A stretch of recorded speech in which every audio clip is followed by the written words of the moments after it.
그러면은 맨 첫 번째 주제. 자, 박원순 시장이 서울 집값을 엄청 올려놓고 나서 네. 다시 없던 일로 완전히 옥탑방에서 더위 먹은 거 아닐까요? 아 그러니까요. 저는 네. 뭐 문재인 그러니까 트럼프 대통령 네. 그다음에 김정은이 싱가포르에서 만나가지고 뭐 싱가포르 선언이 나왔지 않습니까? 그랬더니 박원순 시장이 얼마 전에 싱가포르 가가지고 엄청난 이름에 싱가포르 선언을 했어요. 그러게요. 그러면서 여의도 개발하겠다, 용산 개발하겠다 난리가 나버린 거 아닙니까? 그래서 용산 집값 활짝, 그다음에 여의도 집값 화들짝 떴는데 그래서 서울 시내 이제 집값이 막 부글부글한 거죠. 그렇죠. 예. 그래서 이제 오늘 꼬리를 내렸습니다. 네. 이래도 되는 건가요?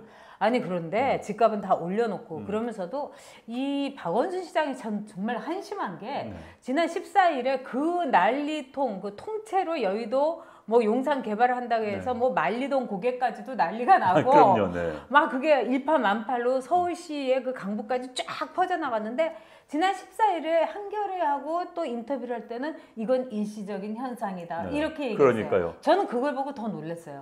어떻게 서울시장을 3선을 하는 분이 이렇게 부동산에 대해서 몰라도 이렇게 모를 수가 있는가.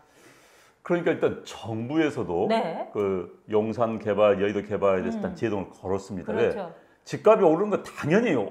현재 지금 서울에 돈이 몰리고 있습니다. 지방 부자들이 서울에 똘똘한 한 채를 사야 둬야겠다 하면서 돈이 몰리고 있다 보니까 집값이 오르는데 거기다가 불을 확 질러버린 거죠. 그러니까 석유 확 뿌리고 누가 책임져요? 참 현재 분위기로는 서울시에서 서민들 젊은 사람들 집 살 수가 없습니다. 지금 더 올려놓은 거죠. 그래서 저도 이번에 이사를 하면서 보니까 아주 박원순 시장 때문에 서민들이 더 죽게 생겼다 이런 말을 하는데 입으로 서민 그렇게 서민 하면서 옥탑방 체험까지 하신 분이 도대체 체험을 한들 오히려 역효과가 나오는 것 같아요. 그러니까 이분은 제가 박원순 시장의 옥탑방 체험 때도 누누이 이야기했습니다. 본질은 자, 저 멀리 옥탑방 건너에 있는 그 SK 아파트도 있고 여러 아파트가 있습니다. 아파트에 들어가 살 수 없을 거라는 옥탑방 주민들 좌절감 이게 본질입니다.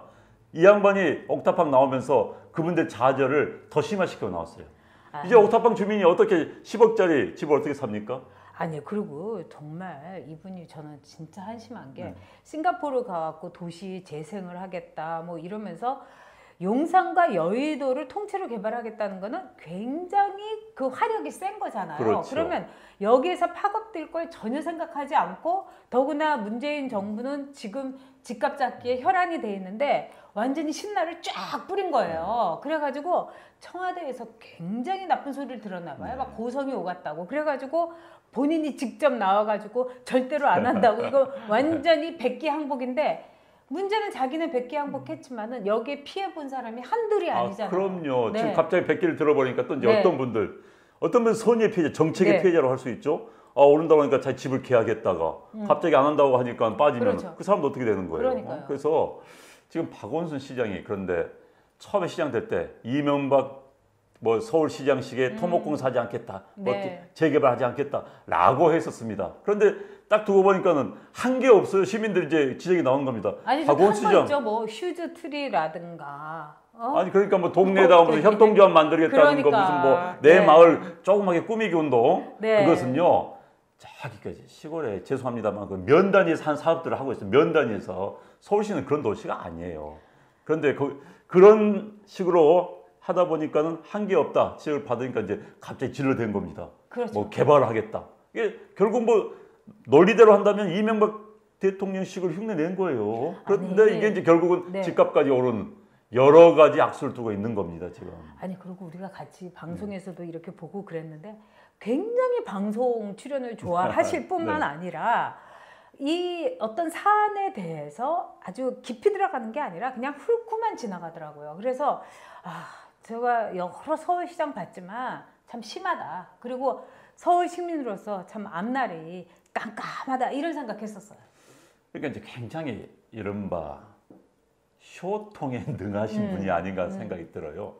뭐 메르스 때도 논란이 있었습니다만은 되게 적극적으로 대응은 좋아요. 그런데 이제 이게 과도한 게 그냥 쇼잉으로 보이는 경우가 굉장히 많았었거든요. 아니 그리고 그런 사람 이름을 딱 얘기를 하면 어떡해? 그러니까요. 지금 이제 그 후에도 보면은 당장 지난번 뭐 서울 공기 뭐 좋게 한다면서 그러니까 하루에 50원씩 썼나? 56억 그러니까. 썼었죠. 그래서 그러니까 150억 넘게 썼잖아요. 그냥 날려버린 거죠, 아우, 그냥. 참. 그러니까 그런 식의 그러니까 정책의 효율성, 사실 정책 결정권자는 일단 정책을 책임지는 만큼 효율성을 고려하지 않을 수가 없는 겁니다. 그런데 돈 뿌리고 이것이 선제적 대응이었다. 아니 선제적 대응하려면은 제가 그런 이야기예요. 그런 식으로 한다면 뭐 저기 화재 예방하기 위해서 네. 동네마다 네. 인구 한 10명마다 그냥 저기 파출소 하나씩 만들고 저기 소방서 하나씩 만들면 되는 거 아니에요? 그런 논리. 그래서 효율성에 대한 제고 이 부분에 대해서는 박 시장이 굉장히 약해요. 박 시장이 이끌어 가기에는 서울시가 너무 크다. 그리고 서울 시민이 정말 대인구다. 저는 이렇게 생각합니다. 박 시장은 사실 구청장 하기에도 부족해요. 그러니까 공직 경험이 전혀 없는 상태에서 사실 뭐 공직 경험은 아주 젊었을 때 네. 뭐 등기소장, 네. 법원 사무관 학교 등기소장하고 검사 1년 못하고 이제 사표는 나왔으니까 그리고 이제 시민운동만 했던 분이시죠. 뭐 시민운동 한 분 중에서 훌륭한 분들이 많이 있습니다만은 기본적으로 시민운동은 비판하고 지적하는 겁니다. 책임지게 운영하는 게 아니에요. 그런데 이제 시민운동을 수십 년 하다 보니까는 하고 갑자기 시장이 됐습니다. 시장 될 때도 그 당시 국민들은 몰랐어요. 모르다 보니까는 이제 안철수 당시 네. 안철수 후보였나요? 안철수 씨가 지지를 함으로써 박원순 이제 현 시장이 후보가 되는데 그때 모 언론이 국민들 시민들에서 네. 소개한 게 이거였습니다. 박원순은 누구? 그만큼 몰랐던 사람이었죠. 그렇죠. 그러니까 시민운동에서만 뼈가 굵어온 그런 분인데 이제 갑자기 어느 날 네. 속된 말로 벼락출세를 하게 된 겁니다. 운이 억세게 좋았습니다. 네. 사실 삼선 시장이라는 게 참 대단한 건데 그렇죠. 서울시에서 이제까지 삼선한 시장 없거든요. 없죠. 근데 이렇게 면면이 보세요. 얼마나 운이 좋아서 여기까지 왔는가. 네. 그러면 운이 좋은 것도 실력이라고 본인이 이렇게 뻗댈 수도 있겠지만 겸손해야 되는데 이런 정책적인 실패를 해갖고 서울 시민에게 엄청난 피해를 준다면은 사실 그동안에 계약을 하려고 하다가 집주인이 계약 안 한다고 해서 돈 이렇게 물려준 경우도 있고 여기저기에서 진짜 무수하게 유탄이 터지고 있는데 네. 이 책임을 어떻게 질 것인지 책임을 진다, 사죄를 한다 이 말이 없었던 게 저는 더 분노스러워요. 그러니까요. 뭐 본인이 해놓고는 사실 엄청난 정책입니다. 그럼요. 그렇죠. 그것을 그냥 쫙 꼬리 빼버린 거죠. 쉽게 그렇죠. 발쭉 빼버린 네. 겁니다. 나몰라라 해버린 경우고. 근데 이제 이 과정에서 지금 국토부하고 상당히 갈등이 있었다고 그러죠. 저는 김현미 장관도 전에 국회의원 때 같이 봤는데 하셨죠. 네. 보통 사람 아니에요. 네, 네. 그런데 누가 이기나 보니까 역시 그 김현미 장관이 이기더군요. 아니 그 또 저기 뭡니까 박원순 시장이 경전철 조기 착공한다고 하니까 김현미 장관이 그건 국토부 사안이다. 그렇죠. 국토부가 허가해야 될 사안이다 하고 제동을 걸었죠. 지난번에 옥탑방 끝나고 내려가면서 한 그 여러 가지 제안들도 그게 다 재탕이었습니다. 그렇죠. 그 전에 다 우려먹은 것을 마치 옥탑방 내려와서 엄청난 고민 끝에 내가 내놓은 것처럼 하는데 그것도 굉장한 쇼잉이었죠. 아니 네. 옥탑방에서 여기 우리 시간에도 얘기했지만은 그럴 시간이 있으면은 정말 부동산 중개소에 다니면서 정말 그 중개소의 사장님들하고 이야기를 했어도 이렇게 정말 황당하게 정책을 냈다가 아니면 말고 하면서 또 이걸 걷어들이고 아니 무슨 장난하는 건가요?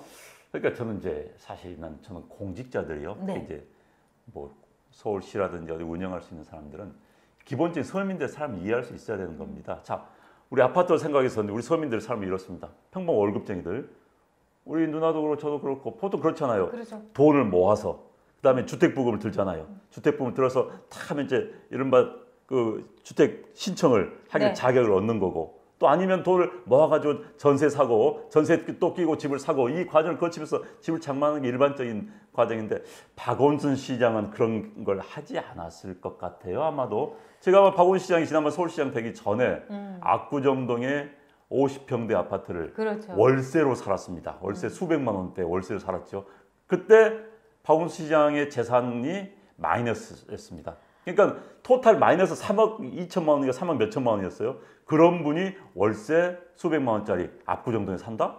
이건 정상적인 사고를 가진 사람의 가게 운영 방식이 아닌 겁니다. 이해가 되지 않은 거예요. 그런데 아니, 절대로 정상 아니에요. 아니 그런데 네. 그런 분이 그러니까 빚이 더 많다는 거죠 재산이. 그런데 월세 수백만 원짜리 월세를 산다? 그것도 압구정동에서? 왜 사냐고 그러니까 답한 게 있어요. 왜 그런지 아세요? 뭐 그랬죠? 자기가 하버드라든가 이런 외국에 가갖고 자료를 하도 카피를 많이 해왔기 때문에 그 자료를 보관하기 위해서는 그 정도의 공간이 필요하다. 근데 솔직히 말해서 압구정동에서. 책 같은 거요. 그냥 카피해오면 저작권법에 걸려요. 저는 여러 가지로 황당한 분이다. 이렇게 생각이 들어요. 그리고 아까 구불곰님 오늘 처음 오신 분이 박 시장 옥탑방 나온 다음에 머리와 얼굴이 달라 보이는데 무슨 일이? 마사지 좀 받고 머리 스타일이 옥탑방에서 고생하고 나오면 머리가 그렇게 멋있어지나 보죠? 그러니까 머리가 이렇게 풍성해진 것 같아요. 심었나 옥탑방에서? 그래서 저는 그런 식으로 가게를 정상적인 서민들의 삶을 살아보지 않은 분, 그런 분이 서울시를 운영할 수 있고 서울시에 살고 있는 그 구성원인 서민들의 삶을 이해할 수 있을까? 이분이 부동산 가격 뛰는 것에 대해서 그 아픔 알까? 정말 저 집 살려고 했는데 또 모아서 5억을 모았어요. 그래서 이제 융자 받고 해서 7억을 살려고 했는데 하룻밤 사이에 8억, 9억, 10억이 돼버렸다. 그러니까 그 박탈감.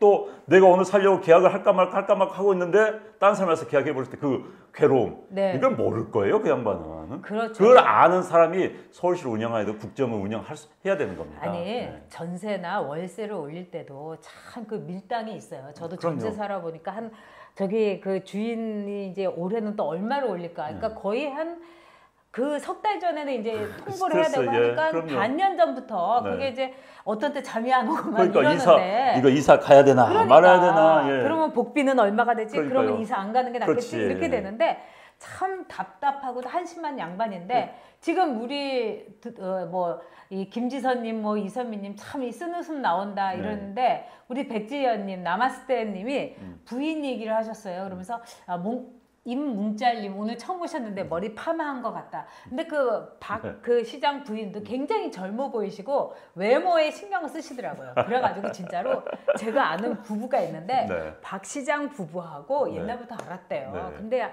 그 외국에 있다가 한 10몇 년 만에 이렇게 만났는데 또 이제 같이 점심을 먹자고 해서 이렇게 초대를 받았대요. 저 제일 들은 거예요. 그런데 딱 그 부인이 몇십 년 만에 거의 20년 가까이 만에 만난 거잖아요. 그러더니 이랬다는 거 아니에요. 여보 박 시장 재혼했어요? 왜 이렇게 부인이 젊어요? 재혼했는 줄 알았답니다. 아유 참 서울 시민은 정말 머리를 쥐어뜯고 싶은데 박 시장 머리는 풍성하게 되고 심은 것 같아요. 그래요? 아무튼 머리 헤어스타일이 확 바뀌었어요. 그러니까요. 막 이렇게 너무 달라졌는데 이것도 대권 행보 아닐까요? 젊게 보이고 싶어서. 그렇죠. 그럼 박원 시장이요. 개인적으로 이런 이야기는 좀 미안한데 나이에 비해서 좀 얼굴이 나이 들어 보이는 얼굴이에요. 여기처럼 동안 아니고. 아니, 저는 박원 시장이 60대 한 중반 후반인 줄 알았어요. 그리고 처음 시장 될 때부터 저는 60대인 줄 알았더니 보니까 56년생이에요. 63살인데 그러니까 시장 될 당시에는 50대 중반밖에 안 되는데 그때도 굉장히 노숙하게 보이는 그런 스타일이어서 아마 요즘은 이제 아무래도 정치인들 젊게 보려고 노력을 합니다. 그런 일환이 아닐까 하는 생각이 아니 듭니다. 물론 이제 그 이명박 대통령도 이렇게 머리를 좀 이렇게 심었다는 얘기 있었잖아요. 그러니까 글쎄 이명박 대통령이 가는 길을 그렇게 따라가고 싶은가 보죠. 대권에. 그러니까 머리도 심고 여러 가지 노력하는 것 같네요. 근데 지금 정말 이미지 이 와중에 좋습니다. 정치인 그렇지만은 머리 심는다. 제가 머리가 빠지고 있는 서민들의 마음은 그러니까요. 알 수 있을까요? 모르죠.